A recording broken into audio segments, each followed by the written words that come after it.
बिहानै झिसमिसेमा सल्लालको पहिलो दिन हिँडियो पोछन आतप्याल्डी।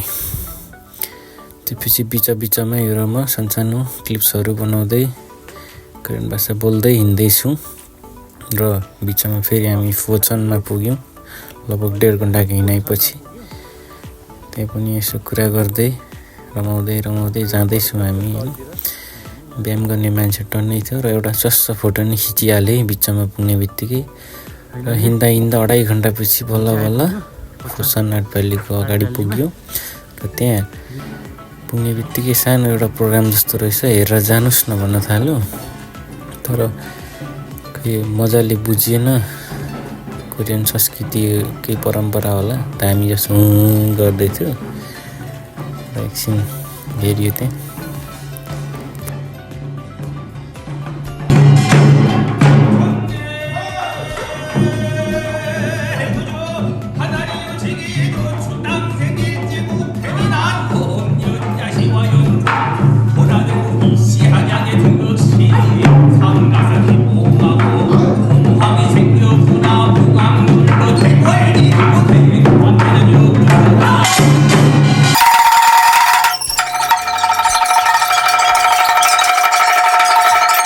फेरि यहाँ अर्को चाइनिज जस्तो आयो। त्यो चाइनिज कुम्फू असलमा फाइट सिनमा चाहिँ त्यस्तै अनुभव भएको थियो मलाई चाहिँ। राम्रै बजाएर गयो।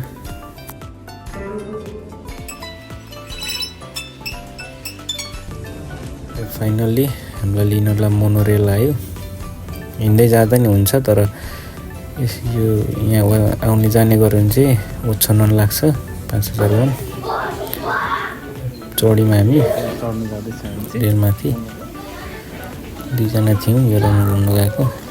हिँडेर जाँदा नि छोटै रहेछ, तर हामी अलरेडी हिँडेर गइसकेकोले अलिकति गलेको थियौँ अनि त्यही भएर चढेर जाने पऱ्यो। पछि त्यहाँ कति लगभग 50 जना जति अड्थ्यो होला एक लटमा। अनि फाइनल्ली यहाँको प्रमुख दृश्य भनेको चाहिँ यो पहाडहरू थियो अलिकति।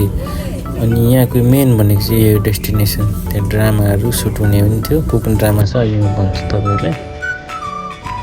फाइनली उत्तिर यो चाहिँ के छ भन्दा एउटा क्यामेराले खिच्दो रहेछ आफ्नो हात चाहिँ चिसो छ भने कालो देखाउने हात, अनि तातो छ भने चाहिँ रातो देखाउने यस्तो रहेछ।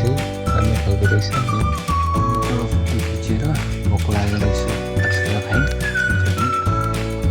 फाइनली यहाँको मेन स्थल भनेको चाहिँ रहेछ। हिउँ परेर अलिक जाडो मौसम जहाँ चाहिँ अलिकति नरमाइलो, मतलब रमाइलो हुन्छ, तर अलिक अर्को मौसममा फुलहरू मौसममा गयो भने चाहिँ अलिक हरियो राम्रो देखिने रहेछ। त्यहाँबाट सेल्फी खिचिहाल्यो। मेन भनेको चाहिँ 2-3 ड्रामा सुटिङ भएको रहेछ, मेल्टिङ मिस सल्टली भन्ने। अनि त्यसपछि